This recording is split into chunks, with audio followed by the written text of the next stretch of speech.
And we are live. What is going on, ladies and gentlemen? Welcome back to Beyond the 90. We've got a very special video, very special guest. Got Lewis back in the building. Lewis, how are you doing, man?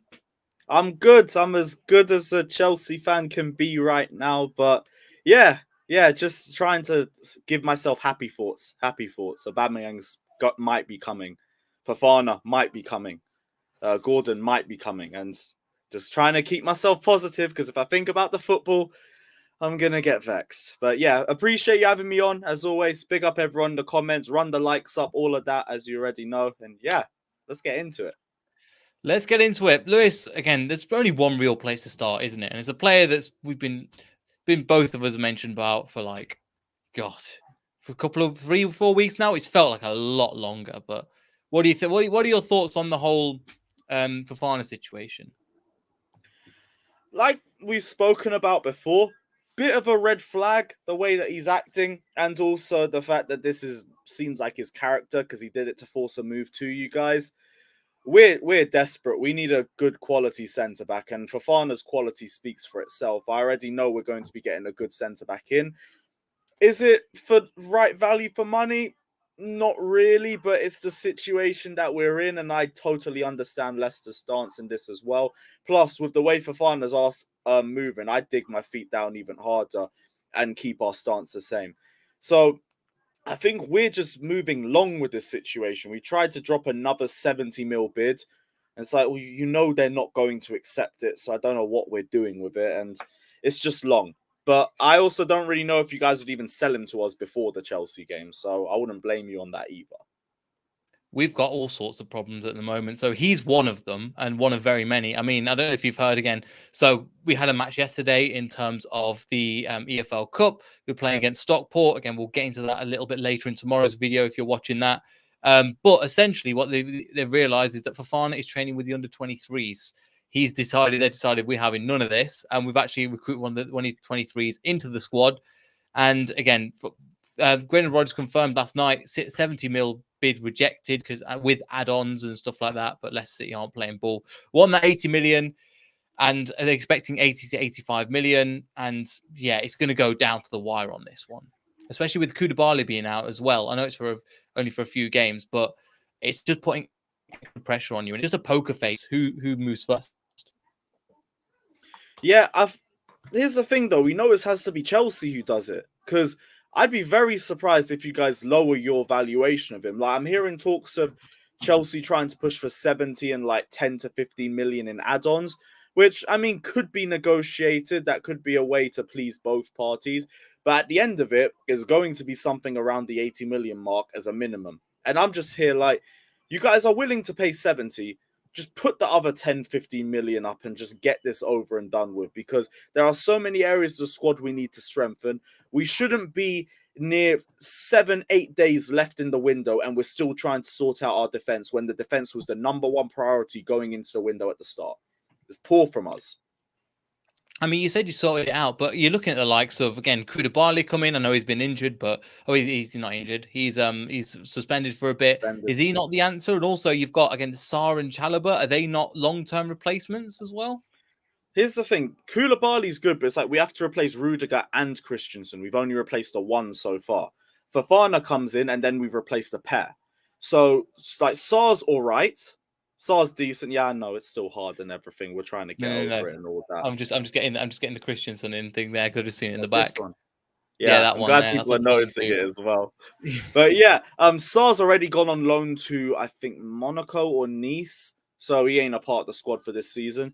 Chalobah could potentially be going on loan if Fofana comes in, which still doesn't make any sense to me. Like we're already low on depth. We've already let one player go on loan. Why are we going to consider letting another one go on loan? Who, in my opinion, is good depth. Gets given a very bad rep because of the second half of the season, which I don't even think was terrible from him. He looked a bit sloppy at times. His positional awareness wasn't great, but he's still young. Like, you're going to have those phases when you're building your maturity as a centre-back. So I don't see why we're judging Chalobah that quickly off one season. Plus, as for Equator, you cannot rely on him for long periods. He just isn't going to give you that consistency that he once did. So Chalobah needs to stay, but neither Chalobah or Asby are long-term options for us. So Fofana is vital to us for the season. As soon as we sort out that back five, I can be more confident in us making top four. Because the big thing about Tuchel's system and everything, it relies heavily on a solid defensive wall that is very hard to breach. And Koulibaly, Fofana, Silva, James, Cucurella, that is it for me. But until we sort that, I can't be confident about anything right now. Especially, we don't even have Koulibaly against you guys. We're going to have to do James at right centre-back again. Is it a straight red or is it 2 yellows? 2 yellows. So he should be back for the game after. Fair enough, and it's not too bad. And again, but the fact is, apparently Fofana's again thrown his. There's a situation again where you need a player, you just need to bid the money and just and take that, because he's rotting up the club as well, because he's taking a place. Again, there was an agreement that he was going to go next summer. I know we did it on Shameless FC where we looked at, we showed this quote and sort of, oh, he's here to win trophies. And as soon as a big club came sniffing, he's down tools and he's like, right, I want to play it. So he's training with the under-23s at the moment. Again, it's the same ground, but this is just something to be wary of. He's going to move on to that next level. And you've heard it here first, where he will do exactly the same to you to get to where he needs to. But it's going to be a lot of money for 2 years. Pretty much that's it.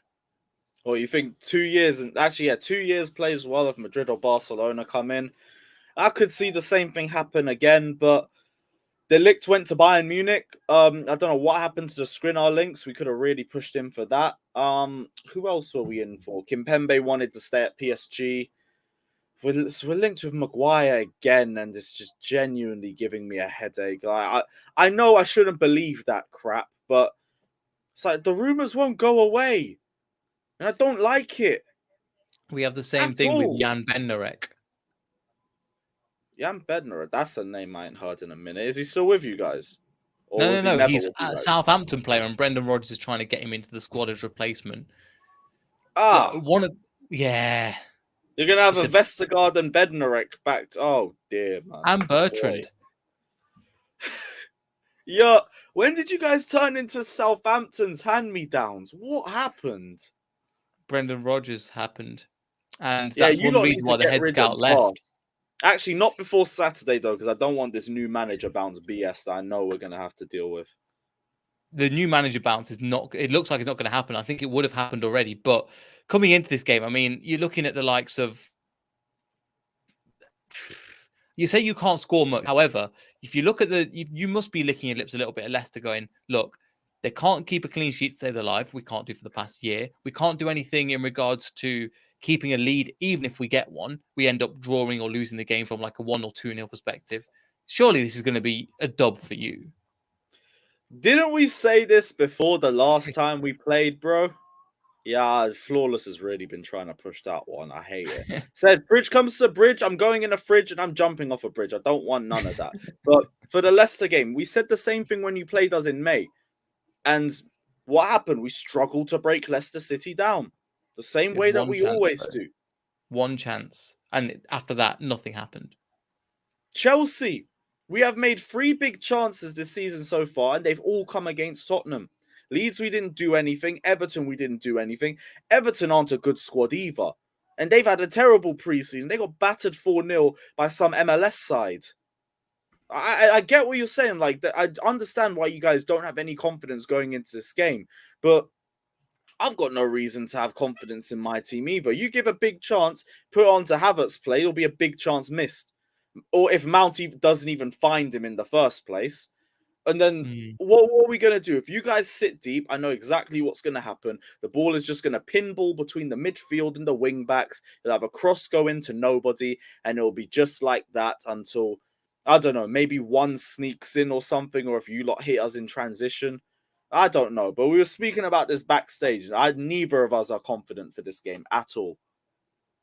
You know what? In terms of what we're doing, I'm just done. I'm over it. In terms of, you know what? And again, I know Babs loves his XG, but our XG, I think in total, has been 1.6 over 3 games.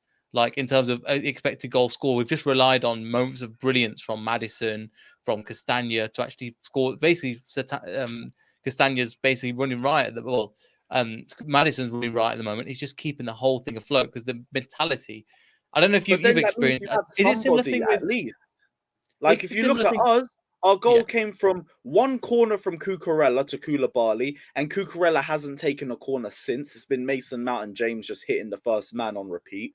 You've got a Jorginho penalty, and then Tottenham just falling asleep after their equaliser, and just horrible defensive shape for Sterling and James. Like, we haven't looked good, and in our attack, there's not really much. Like, Sterling's good. I think his quality 100% shows when he's on the ball, but he's picking up the ball too deep and he's taking way too many touches.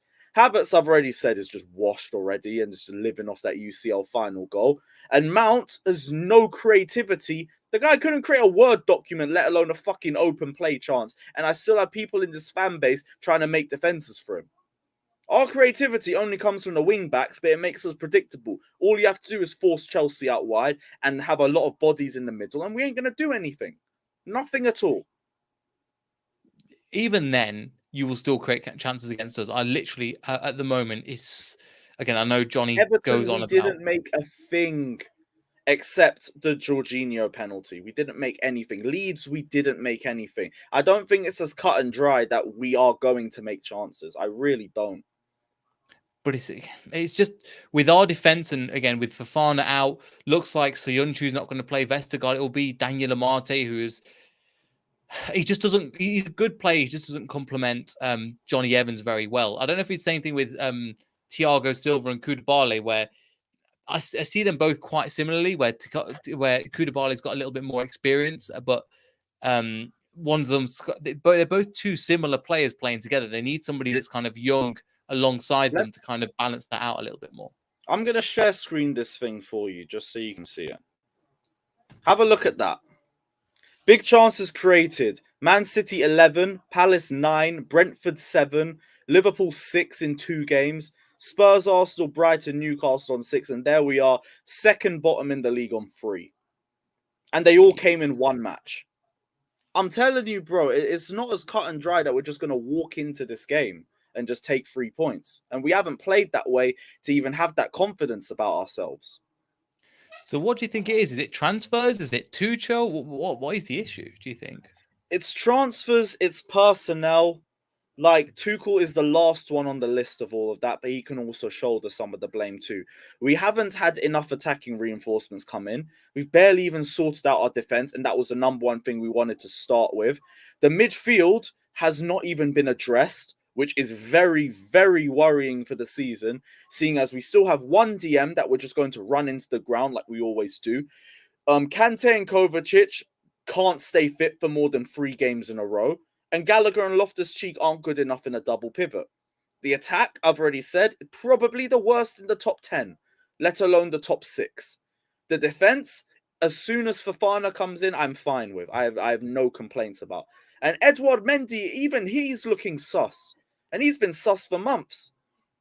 So it's the personnel, it's the lack of transfers. And the transfers second, because that still plays into the fact that we were sanctioned. You had a whole change of ownership and a whole change of backroom staff as well. So we started late in the window as a result of that. That is more understandable, but it still doesn't mean it's not a factor as to where we are right now.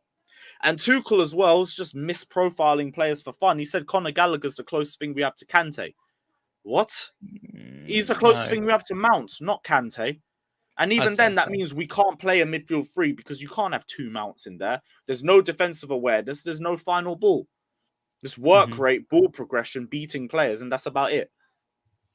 But then, yeah, there's not that creativity, or maybe the running into the box. But again, you can't rely on that. But again, if you've not got a striker there, at least you've got something kind of going in that perspective. I think, again, somebody put it in the comments, Maddison would do wonders for you, I think, just in terms of that creativity and creating so many chances. I'm not saying he's going to join you, but it's another player we haven't looked at. Tuchel is happy with the midfield. I don't care what anyone says. And like, people will say the quote that he had after the Leeds game where he said he's happy with all of our midfield options is just so if he goes into the market for one, he doesn't get bumped out for a price. First off, we're going to have to overpay anyway because there's nearly a week left in the window. And second of all, don't even get me started on Anthony Gordon. Like, that one is just Tuchel. This is make or break with you on this one. Like, if this one fails, then we need a director of football and you're not taking charge of transfers next season. But in midfield, He is happy with the midfield because we have not looked for anybody. We have had links with De Jong, but that's more of a he's available. We can get him if we can. Let's go in for him. Other than that, we haven't directly gone for anybody. We've had some links with Matthias Nunes. He's at Wolves now. That's it. Nothing else. Jeez, again, that's not great, and especially this is your owners, the new owners. Obviously, there's a lot to live up to with Ibrahimovic. Yeah, that was the wrong one. In terms of your new owners, what impression do you think? What have you had of them since they've come in? Because again, obviously, last season it properly derailed everything. I have nothing against the new owners. I think they've come in, they've done the job to the best of their abilities so far. Like, they've come in, they've slapped money on the table, they've backed Tuchel in whatever player that he's looking for. We're going to put 60 million for Anthony Gordon, for goodness sakes. Like, I've got nothing against the owners. They've not been stingy. I believe in the long-term focus of the club. They are focusing on long-term players as well. We brought in the likes of Kasedi, Chukwuemeka. Anthony Gordon is going to be another one for the future as well. So, on the case of the owners, nothing wrong with them. Nothing wrong with them at all. It is everything else. They're doing their job to perfection. Fair enough. And I just got a comment from Ethan as well in terms of I know that one. Georgie, sorry. In terms of Cucurella has absolutely it tore as a new one against Brighton in the first half. Jet against Sterling will do things. I think James could potentially, but Cucurella is one to watch out for. We've absolutely got destroyed by him twice on that left-hand side. We've done nothing for it. The wing backs and the back five are like the only players right now that I can sit here and have confidence in. And even then, because we haven't got Fofana yet, I can't say too much about the back three. But James is good at right centre-back, even though we stifle him a little bit in that position. I don't want to see him at centre-back for that game. You've got to put him into a right wing-back again. Don't care if it's Chalobah or Aspi, put them in there. Silva speaks for himself. It'll have to be Aspi and Chalobah, won't it? Oh, boy. Is that how you're playing? Back three still? Yeah, no, we'll still play a back three. We look even worse when we go into a back four. Don't listen to the waffle that half this fan base say that will be brilliant as soon as we go into a back four. Our creativity comes from the wing backs. If you play a back four, you push them further back into a full back position. We have no creativity in the midfield, none in the attack. But everyone wants to play a back four because they think we'll score more goals. We did it numerous times last season. We played worse. Except for the games against Tottenham. Because we only turn up against Tottenham for some reason. It's London rivalry. I mean, hopefully we have the same. No, because Arsenal spin the block on us every time we play them. Yeah, so it's not even that. They just like Tottenham at home. And also, Tottenham just get shook when they come to the bridge too. Like, they have a massive mental block when it comes to Chelsea. That's why I said, don't expect Tottenham to run rings around us at the bridge. They will not. They will play worse. And they did. But then they had a much better performance afterwards. They grinded out a performance against Wolves. And against Southampton, they battered them. And it just takes a couple of them opportunities. And then you're like, right, we're getting through. And I don't know, man. Again, you seem like you're in a bad position. Trust me, it's a lot worse over this side. I mean, we barely scraped by against Stockport. We had to go to 90 minutes. We had to go to penalties for a team that's just got into League Two. I mean, we are, again, all out. And our attack is supposed to be the good option. We're trying all sorts of problems. We played okay for the first half. Again, apologies, my internet is all over the place at the moment. But in terms of, again, is there any players to particularly look out for from the players you've signed, or anybody that you really say, okay, that's a player to look out for Chelsea? Just the new signings, I'd say, but what's his name? Koulibaly ain't there no more. Cucurella's been unbelievable.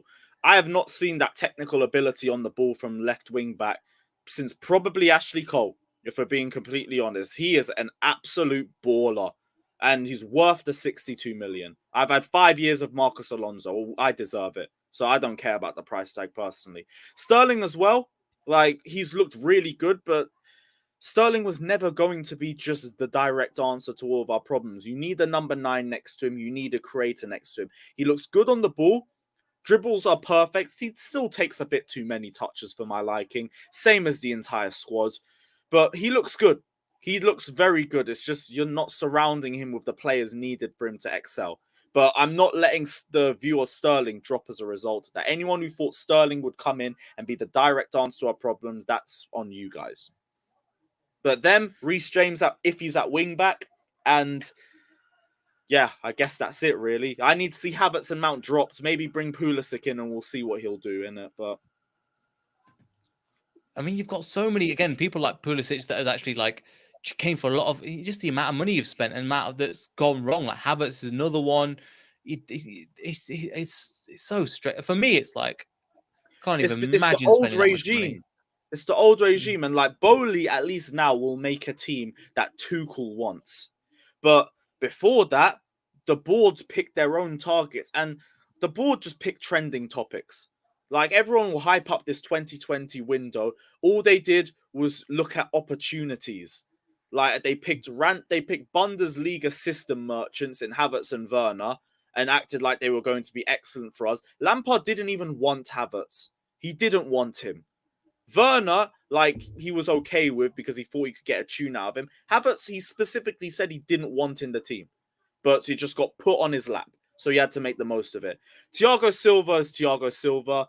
Chilwell's Chilwell. Mendy's Mendy. Like, that one's fine by me, but they weren't the ones we overspent on. Mendy was an affordable price. Chilwell, we got that down from 80 million, so I don't want to hear complaints about that personally. And he did well for us. Like, pre-ACL and everything, he was a brilliant wing-back for us, and we needed the upgrade on Alonso. And Silva is Thiago Silva. Like, we ain't going to talk about that. But other than that, you got Lukaku, Tuchel didn't ask for. Jose's had numerous players that he's never asked for, like Shevchenko, that just gets dropped on his lap, or Falcao, or the likes of them. Kante literally never got one of his plan A targets and always got plan B versions. So you have just a bunch of deadwood from different systems. You have a Sarri possession-based system with players there, a Conte counter-attacking system, a Tuchel pressing system, a Lampard whatever system. You got players going back to Di Matteo, who's still at the club. So we don't have an entire team filled with players that suit one system, which is the problem for us. There's a massive overhaul bit that needs to be done at Chelsea, which will take a couple years to do. I never expected us to have all of the areas of our squad sorted. But at the bare minimum, the back five, a midfielder, and a forward. Like either a goal scorer or a creator alongside Sterling. And we didn't do that. Damn. I mean, it does sound poor, but however, it's still not in a. We're still not in a good. Like, you think that's bad? You should see what's going. We'll see. You'll see on Saturday how poor. Oh no, I'm we not are trying at the to say moment. we're in a worse situation than you guys. No chance. But I'm not gonna act like we're in a good position either. Fair enough. I think what I was going to say is that obviously Rodgers was the understudy to Mourinho, and you saw when it goes wrong with Mourinho, it goes wrong. Do you know what I mean? And we're seeing exactly the same thing with Rodgers in terms of, I remember when we played, I think the match before he got sacked with a 2-0 when we won the league or something like that. And we remember seeing Mourinho and the team just looked completely dissolved of everything. And that's kind of the same thing that's happening to Rodgers. And obviously you've seen it with Mourinho, but tell us, I know I don't want to give you that much flashback, but tell us what that was like from your perspective, seeing Mourinho on his like third, fourth season. 15-16. Oof, what a messy season that was. But the problems with 15-16 came from the end of 14-15. We went straight from the end of the season to a post-season tour of, I think, Japan or somewhere in East Asia, and we did it for no reason. So the players had a longer holiday as a result of that. They came back 2 weeks late to preseason, and the players came back majorly overweight and unfit. So then that comes into account. Like, we're behind in all of our preseason training, and we're even further behind on account of the players' fitness. The transfer window was absolutely shocking as well. I think we only brought in Pedro as a decent signing. The rest were all crap, or just players that went straight out on loan afterwards. Then, like, we go into the start of the season, start poorly because we're not fully match fit yet, and then we just never kick on from then. Like, I've never seen players completely deteriorate from one season to the next like that. The Ivanovic drop-off was mind-blowing. 14-15, he was the best right back in the league. Start of 15-16, the worst right back in the league, and getting exposed. I was seeing players kick off and literally boot the ball at Ivanovic and run at him. it was like that. Fabregas completely forgot how to pass. Costa was, God knows what Costa was doing. Eden Hazard, overweight, unfit. Terry Cahill, poor. Matic, poor. The only good players were Willian and Azpilicueta. And then that was about it, really, until Jose got sacked. Then Jose got sacked and everyone turned around, as usual. Which, I mean, they all got booed for and everything, but like fickle football fans will forget after a day or two after you start winning games. But yeah, that season was... I can't describe it, but it's Chelsea. We are such a roller coaster club. We got one season where you go from first, then 10th, then back to first, then you go to 5th. Then you've got fucking Sarri's season, and then you got a transfer ban, and then we're getting sanctioned, and we might be getting bankrupt. It's literally a movie following this club, but wouldn't pick anyone else, eh? Yeah, that's the position we're in terms of, again, we've gone from 14th to win the league to 14th to now we're sort of stabilising into on the 5th, 8th, and now it's all going wrong. So it's just, again, I believe that the team will get better once Rodgers goes. But for some reason, our owners are not pulling the plug. And I think it's just what's financial. taking you guys so long? Fuck you know. I think it's just the amount of money it costs. Because we've signed him on such a long-term contract, and it takes 30 million to get him out of it. That's the main issue. I think once Fofana goes, then they'll use that money to then get rid of Rodgers, because the board have wanted him gone for a while. But I think just because of every month that goes by with him in charge, they save a little bit of money, because they save like 400k a month or something on that. But this can only last for a certain amount of time. I've heard he's fallen out with a lot of people at the club, including the staff. I mean, Johnny Evans, the captain, the Brendan Rodgers made him captain. Even he's coming out against in Southampton and coming to the media going, I disagree with what Rodgers has said, which is showing you something. Even the captain's coming out and disagreeing. And yeah, you would have thought he would back him, especially as a fellow Northern Irishman. But there are some problems that we've got at the moment. It's so weird at the moment in terms of Leicester. At least you guys will be in a better position once he's gone. It is just as simple as Rodgers is the main issue for you guys. Yeah, and I think in terms of people have got this narrative that we don't have any money, which is not true.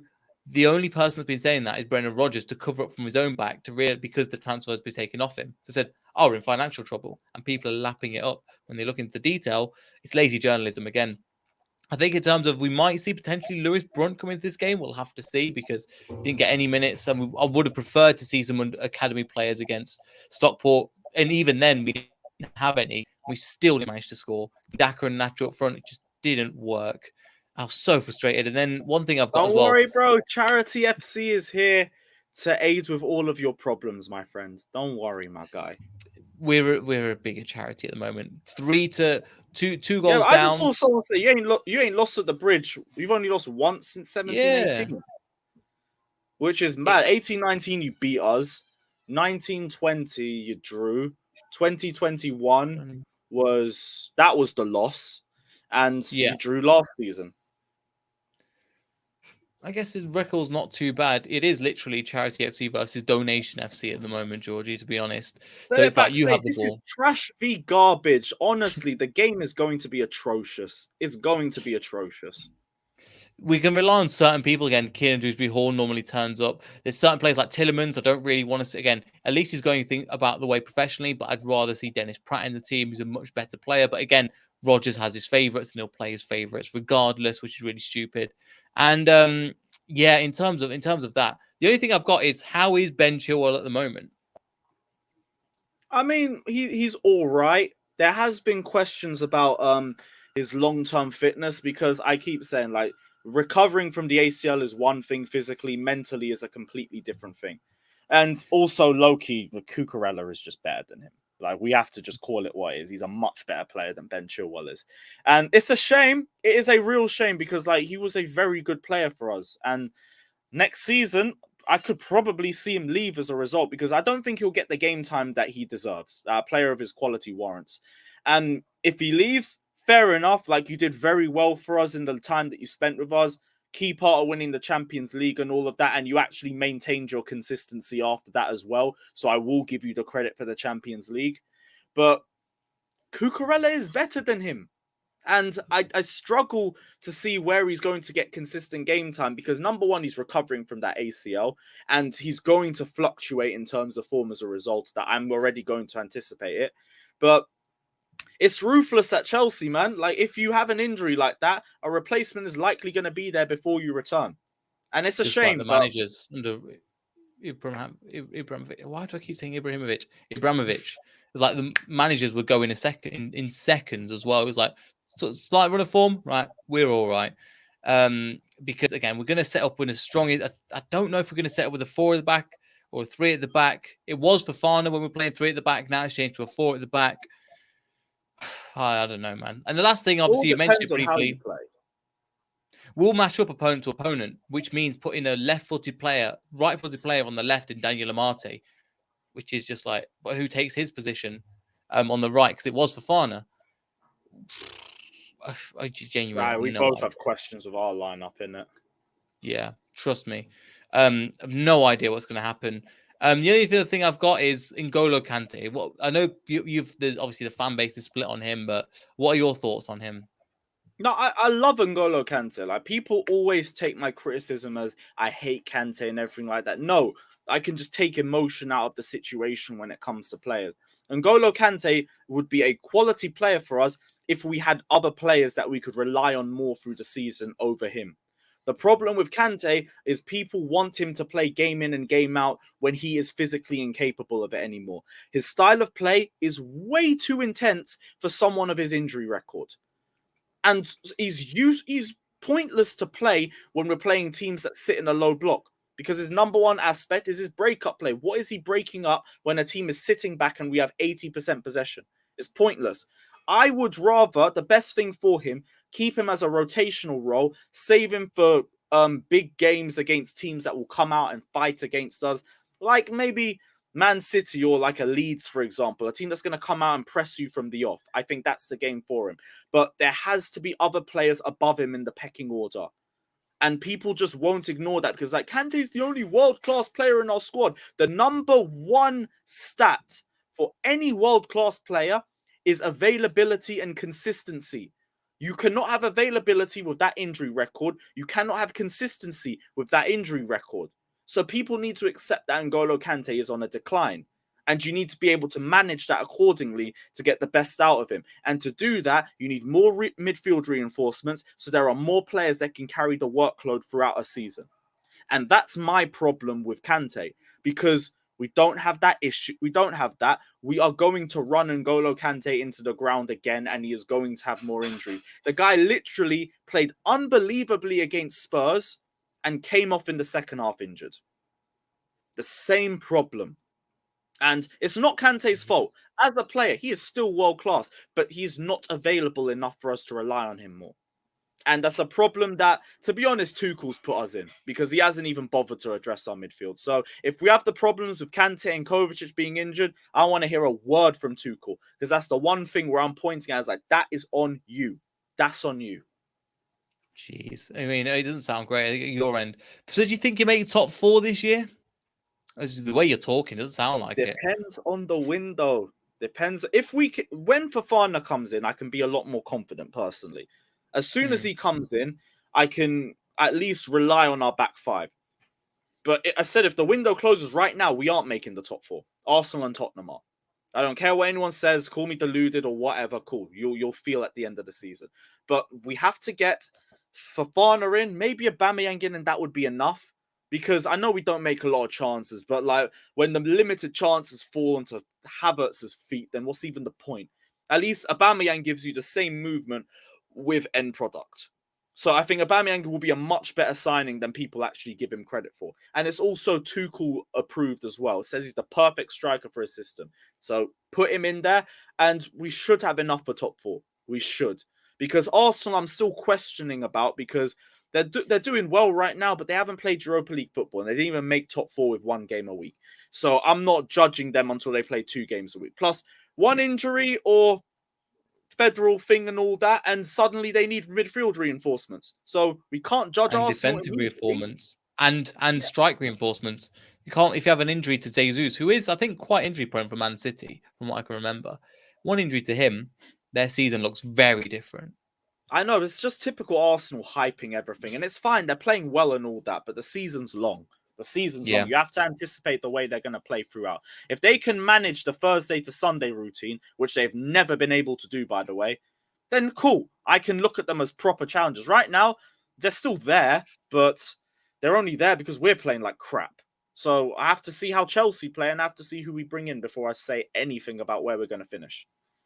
Yeah, and I think one thing as well to bear in mind, you've got Tuchel, and then you've got, how's it called? Klopp. Oh, I'm forgetting the other ones. Klopp, and then you've got Kante, Arteta.